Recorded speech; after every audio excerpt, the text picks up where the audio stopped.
Bismillahirrahmanirrahim. Assalamualaikum warahmatullahi wabarakatuh.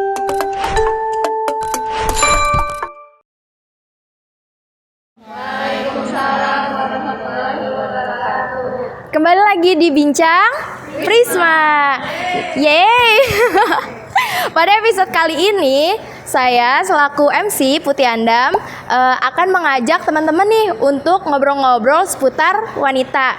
Nah, pada kali ini kita kedatangan narasumber spesial nih, yaitu Kak Natasha. Boleh Kak Natasha diperkenalkan diri dulu?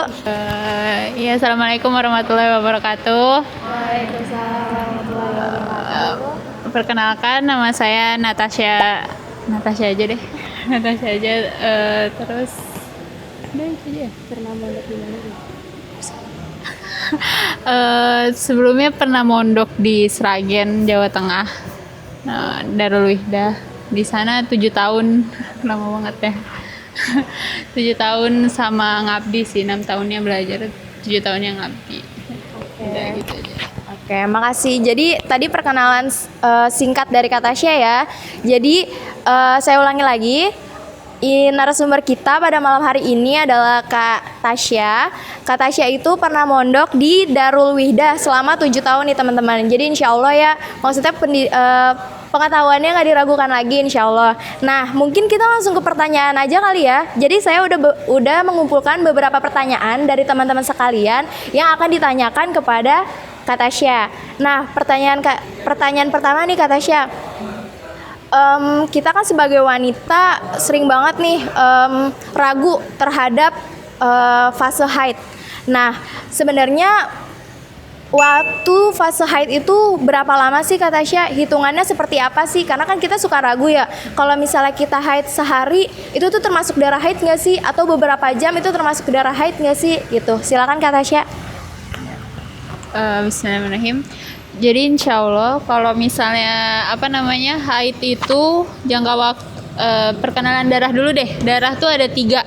Ada yang namanya haid, ada istihadoh, ada satu lagi nifas. Jadi kalau misalnya haid itu jangka waktunya itu 15 hari. Jadi jangka waktu haid itu 15 hari dan paling minimal itu seharian full. Jadi kalau misalnya kurang dari sehari itu belum masuk haid namanya. Itu jadi misalnya kan waktu haid itu 15 hari. 15 hari waktu haid. Jadi maksimal tuh 15 hari. Kalau misalnya kita udah ngelebihin dari 15 hari ini namanya udah darah istihadoh atau darah penyakit. Jadi setelah 15 hari ini kita harus sholat, puasa segala macam itu harus. Cuman kalau misalnya di Ramadan kita istihadoh, itu ada yang bilang harus dikodok puasanya, ada juga yang bilang nggak dikodok. Tapi kalau misalnya Tasya sendiri ngambilnya yang dikodok gitu. Nah, terus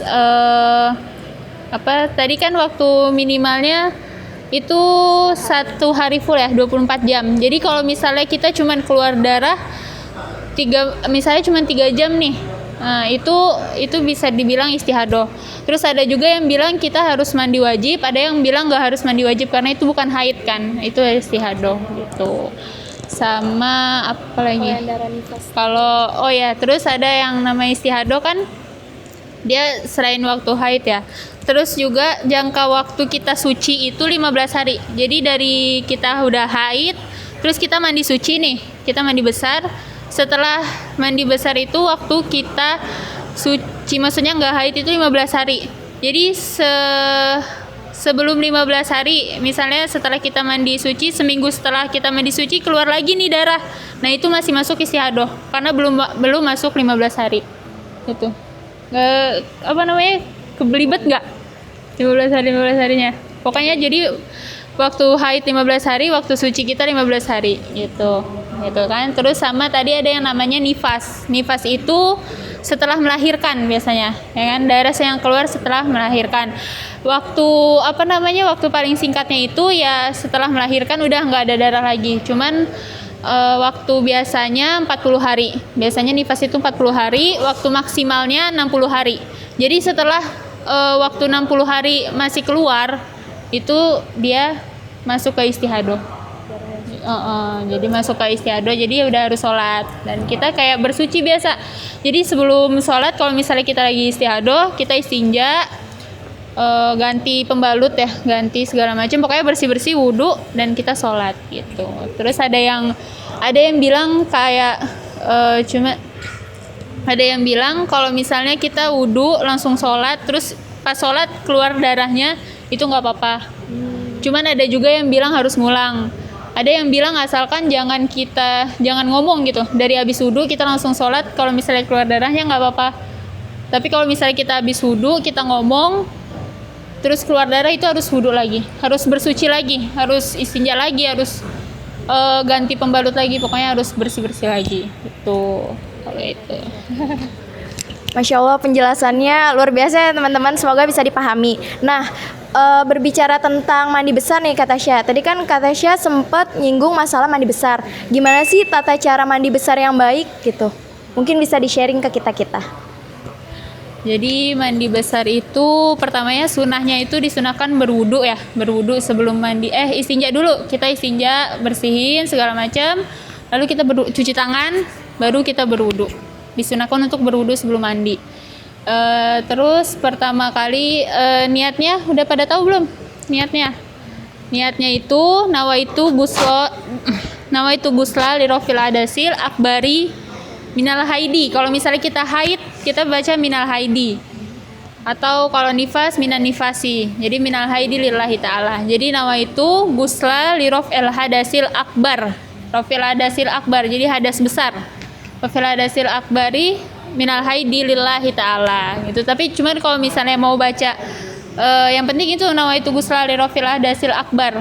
Jadi kalau misalnya minal haidinya nggak dipakai, insya Allah nggak apa-apa. Jadi pokoknya kita niat mandi besar, itu niatnya. Terus pertama kita meratakan air semuanya. Jadi semua tubuh tuh harus kena air, telinga segala macam nih harus semua kena. Rambut juga harus. Jadi pertamanya sunahnya tuh nyiram kepala 3 kali. Kepala 3 kali, ratain semuanya. Terus ke kanan, ini kanan, sama ke kiri 3 kali. Jadi kepala, kanan, kiri itu 3 kali semua. 3 kali. Pokoknya harus rata semuanya. Nggak boleh ada yang kelewatan. Jadi nggak boleh ada yang kering, harus semuanya basah. Rambut kita diituin, telinga, terus kayak sela-sela jari kaki, semuanya itu harus kena air. Itu terus habis itu terus juga disunahin menghadap kiblat sama pakai basahan. Jadi jangan buka semua gitu, pakai basahan gitu. Masih pakai baju? Maksudnya pakai kain atau apa gitu. Biasanya kan ada kain basahan yang buat mandi khusus gitu. Itu sih.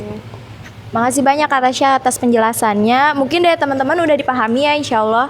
Nah, mungkin kita bergeser sedikit nih ke tema lain Kak Tasya. Jadi kan kita remaja-remaja lagi senang-senangnya make up nih, ya kan? Nah, gimana sih pandangan Islam terhadap wanita yang memakai make up atau tabaruj ya bahasa Arabnya? Mungkin Kak Tasya bisa kasih komentar atau penjelasan. Sebenarnya kalau misalnya tabaruj atau berdandan itu nggak dilarang. Cuman ada waktunya gitu. Jadi kita kapan kita boleh dandan itu cuman di depan mahram kita. Jadi depan mahram kita kayak ayah, saudara laki-laki, itu mahram gitu ya. Terus kalau misalnya di luar itu di luar itulah itu yang nggak dibolehin. Jadi kayak ada ayat di surat Al-Ahzab itu wala tabarrujna tabarrujal jahiliyatil ula. Jadi jangan kita berdandan seperti dandannya orang-orang bodoh zaman dahulu, orang jahiliyah terdahulu. Nah, itu mereka bertabaruj, berhias pakai perhiasan segala macam gitu. Sama itu tadi, pokoknya kita boleh berdandan asalkan di depan mahram kita. Nah, dan hati-hati, kita sepupu itu bukan mahram. Jadi sepupu dari ayah atau ibu itu bukan mahram. Tapi ada yang bilang kalau misalnya keluarga dari ayah itu mahram semua.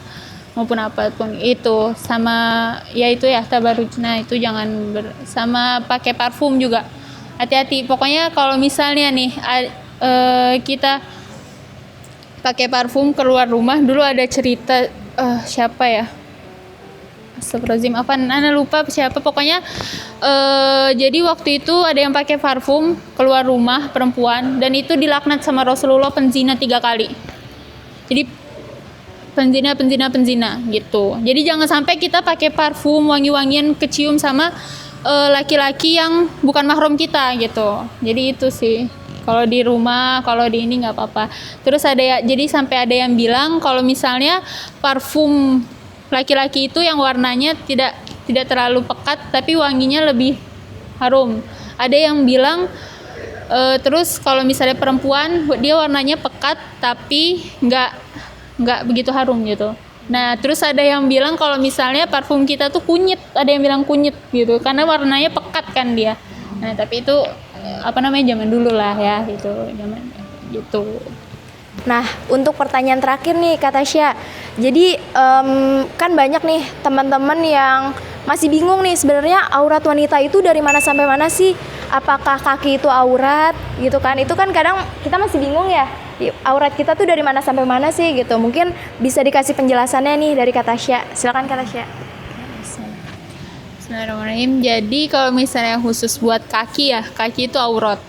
Jadi waktu itu ada hadis diriwayatkan dari Abu Daud. Itu jadi Sayyidah Asma binti Abu Bakar, anaknya Abu Bakar, beliau masuk ke tempatnya Rasulullah dan di situ beliau pakai baju tipis.